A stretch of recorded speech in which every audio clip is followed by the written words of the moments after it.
Hello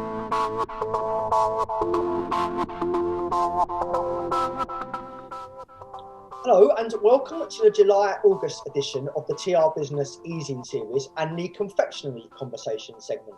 Today we are joined by Sharon Beecham, Vice President Purchasing, Dubai Duty Free. Hi Sharon, how are you?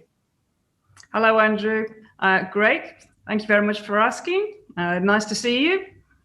It's great to see you, albeit virtually, and I really look forward to when we can finally see each other again in person somewhere in the world.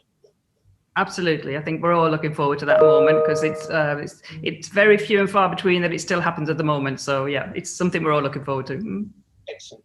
So I'll just fire away with some confectionery questions. How has the confectionery segment held up during the pandemic in particular, and how does Dubai Duty Free expect it to evolve in the future?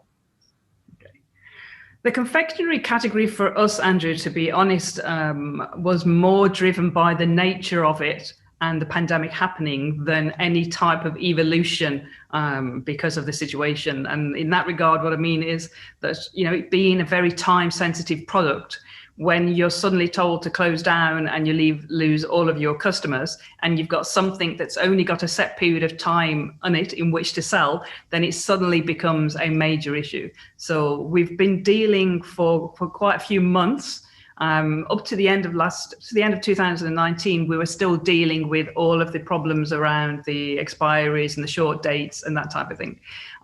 So we pretty much got on top of that, probably, like I said, towards the end of last year.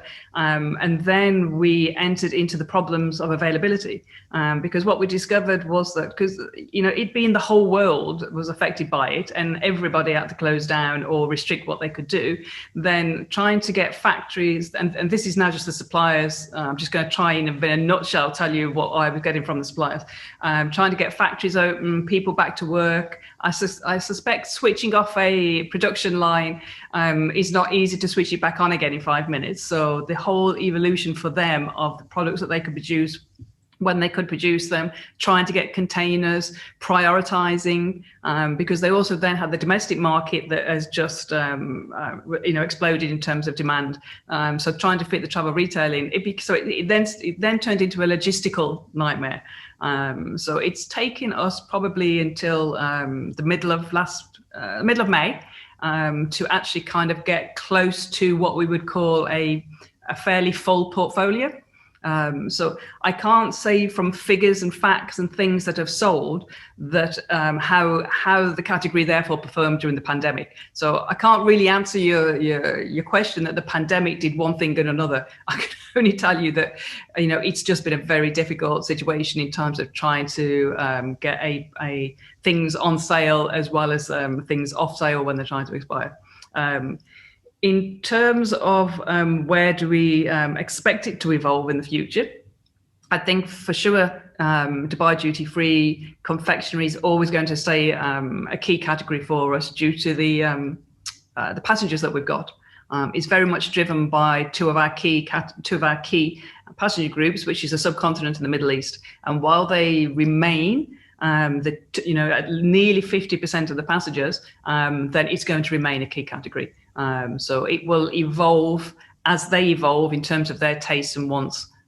So it's going to continue to be a key.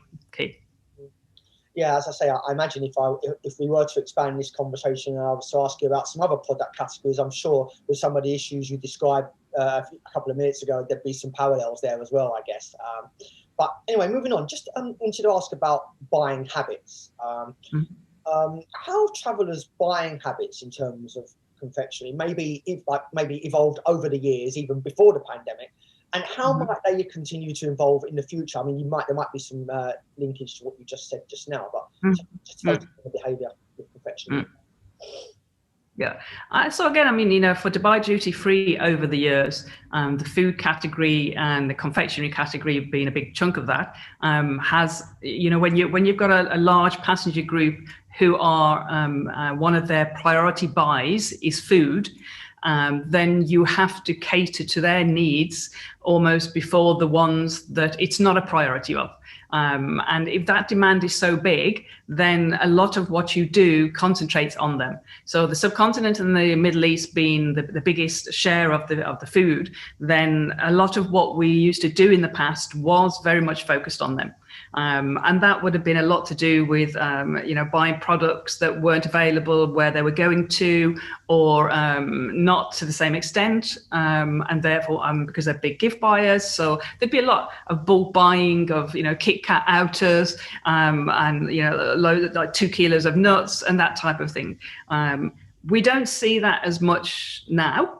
What we can see that it's starting to evolve, that the demands of them have started to evolve, which is more a reflection of what's happening in their countries themselves. When things start to become more widely available, when they start to become have a greater variety of demand because of what's been available in their own countries, then it starts to change our landscape. So whereas like I said, we used to sell Kit Kat outers, it's now not something that's such a large part of our sales. Now it has evolved in a way that it's more now about the way that something looks becomes as important as what it is, whereas it didn't used to be such a big thing. So presentation, because gifting is a big thing, the status of where it was made is something that's becoming more and more looked for. Sharing being a big part of both of those cultures means that the ability to be able to share something of quality, it's also very much something that's driven an awful lot of things, and perceived good value. So, sticking something in a big bag and having 3 things inside it is just not going to wash anymore.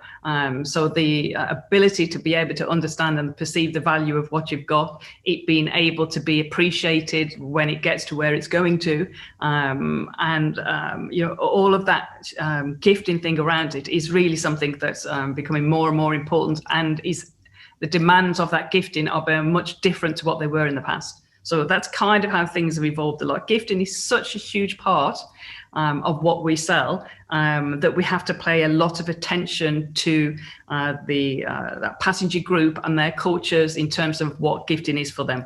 And that's where we have seen that things like travel retail exclusive and limited editions, and the more sophisticated flavors that are coming in now are starting to play a part. Yeah, some you mentioned some areas there we focused on in quite a significant amount of depth with TRBusiness, like sharing, gifting, and I imagine, if we had more time, we could probably talk about the role of staff and what the impact of staff could play at the point of sale. But that's probably a conversation we could discuss another day. Just absolutely, and it's one that suppliers like to talk about at length at their meetings. always. Just a quick one about the importance of confectionery in terms of the overall Dubai duty-free category mix. Seems like an age ago that before the pandemic, when I was traveling to stores, confectionery is always prominently placed, mm-hmm. like towards the front of the store, and also there's that element of impulse because it can be placed near to the till. So just really, mm-hmm. just some insight from you is the importance of confectionery in terms of the overall Dubai duty-free category mix, and how is this reflected in its placement in your stores?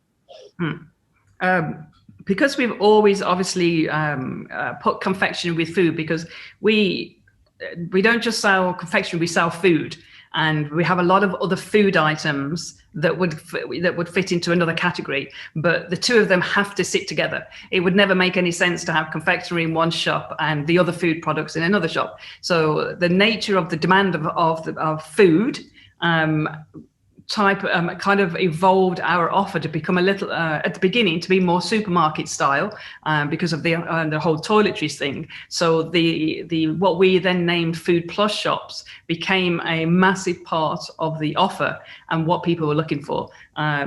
Now, what has changed within those shops might have evolved in terms of what we just discussed, in terms of people's wants and what they're looking for.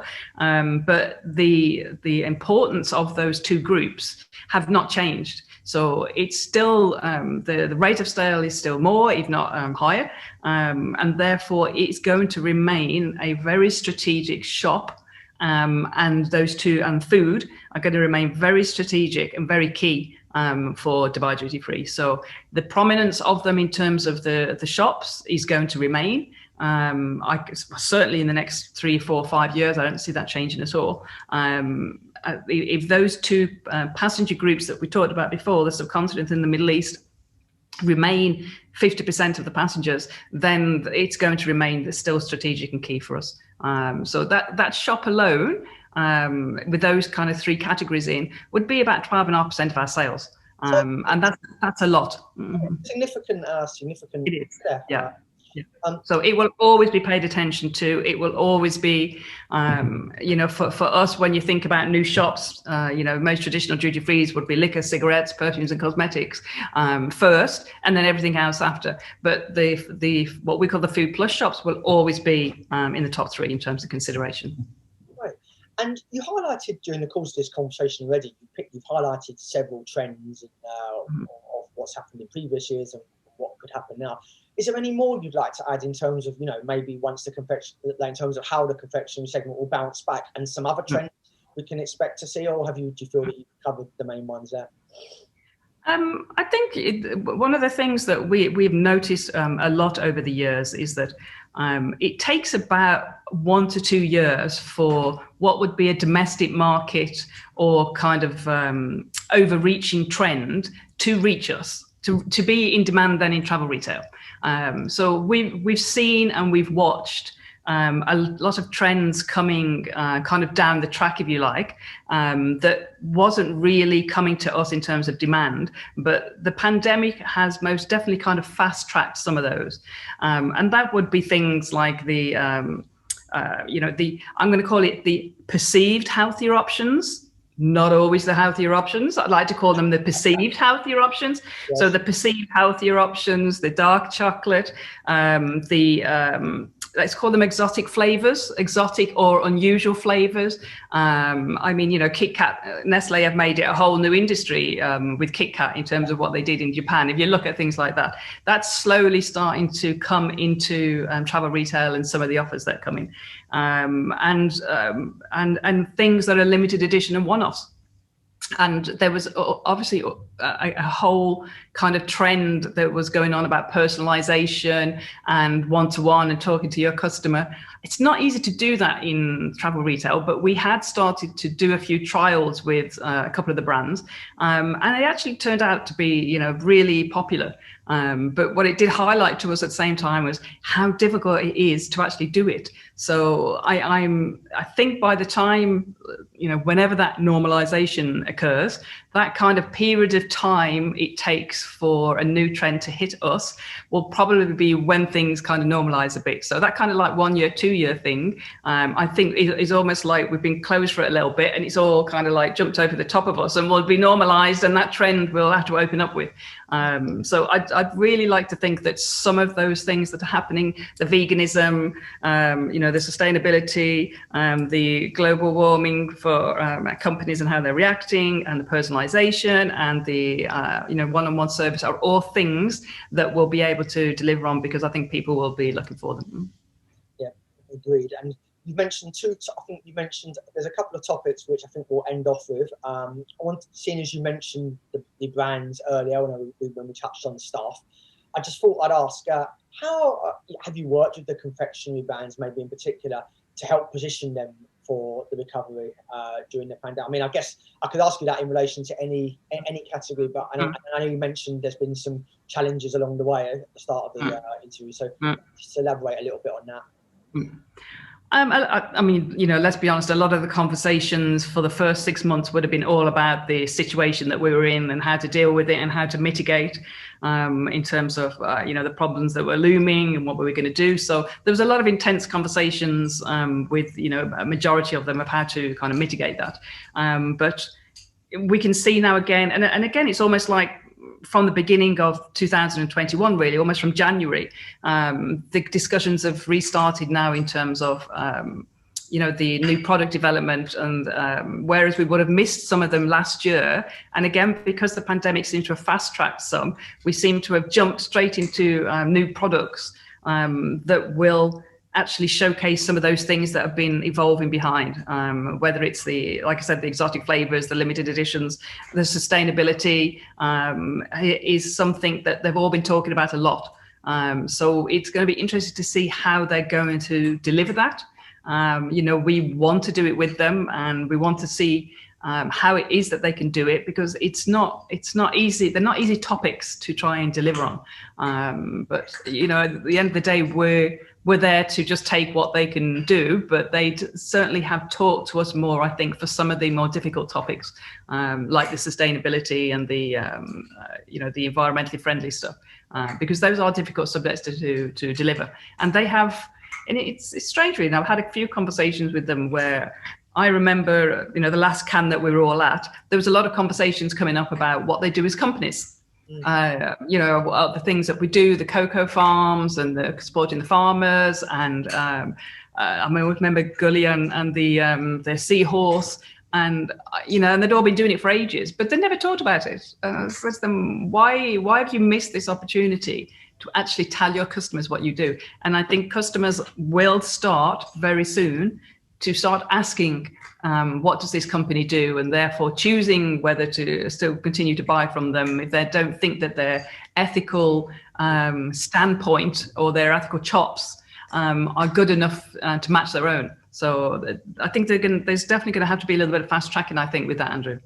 Completely agree. I mean, you touched on sustainability there. I mean, it's not only it's become. I think it's a topic which is close to the hearts of everyone in the industry, all stakeholders and the consumers.